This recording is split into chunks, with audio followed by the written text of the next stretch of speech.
The morning sun had barely broken through the thick clouds hanging over New York City, and the air carried that sharp chill that makes people bury their faces deeper into their scarves.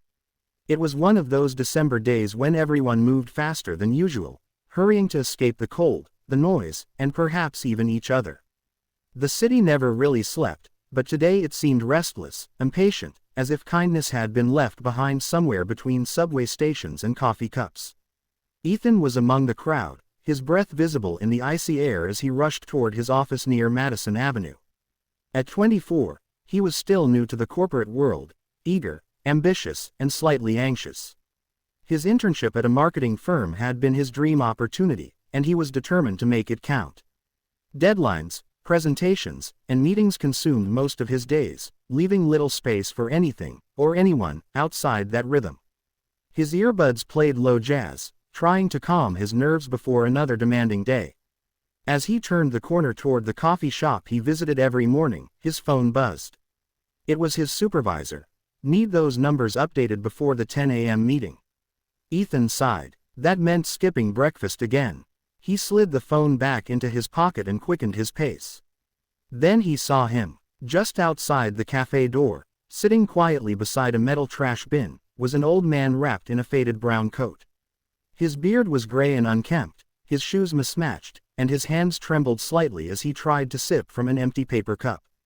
His face, lined with age and hardship, looked weary, yet there was something in his eyes, a kind of fragile gentleness that made Ethan slow down. People passed by without a glance, some even turning their heads away. The man didn't beg, didn't speak. He just sat there, staring into the distance, as if waiting for the world to notice him again. Ethan hesitated. He was already late. A few steps more and he would be inside the cafe, warm and busy, another nameless face among 100 others. But something in his chest ached, a quiet whisper that told him to stop. Maybe it was the way the man's fingers shook, or maybe it was how invisible he looked among the rushing crowd. He turned back. Ethan walked into the cafe, the doorbell chiming softly as the warmth hit his face. The smell of roasted beans filled the air, and the line was long, full of impatient customers clutching their phones and tapping their feet. He joined the queue, glancing through the window at the old man sitting outside. A few flakes of snow had started to fall, landing softly on his shoulder. The man didn't brush them away. When Ethan reached the counter, the barista smiled out of habit. "The usual, Ethan?" she asked. He nodded, then paused. "Actually, make it two. And add a sandwich." She raised an eyebrow but didn't question it. Within minutes, he was walking back outside, holding a steaming cup of coffee and a paper bag. The old man looked up, startled, as Ethan knelt down in front of him. "Hey," Ethan said gently, handing him the cup. "It's freezing out here. Thought you could use something warm." The old man stared at him as if unsure whether this was real. His fingers brushed the cup, almost trembling in disbelief. "For me?" he asked softly. Ethan nodded, smiling. "Yeah, for you." The man's eyes filled with tears. He held the cup close to his chest, letting the steam warm his hands. "Thank you, son," he whispered, his voice fragile but filled with emotion. "People usually walk by. They don't even look at me." Ethan felt a lump form in his throat. "I'm sorry about that," he said.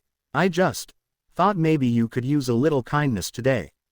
The man smiled weakly, his eyes glistening. "Kindness," he repeated, as if testing the word. "Haven't heard that in a while." Ethan placed the sandwich beside him. "Take care of yourself, all right?" he said, standing up. The old man nodded slowly, his eyes following Ethan as he turned to leave.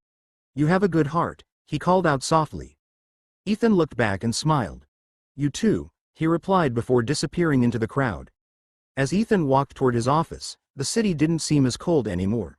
He didn't know why he had stopped, or why that simple act had felt so meaningful, but deep down, something told him that he had done the right thing. What Ethan didn't know was that this brief moment, this one, ordinary act of kindness, would echo far beyond that frosty morning. It would return to him in ways he could never imagine, proving that sometimes, the smallest gestures can change everything.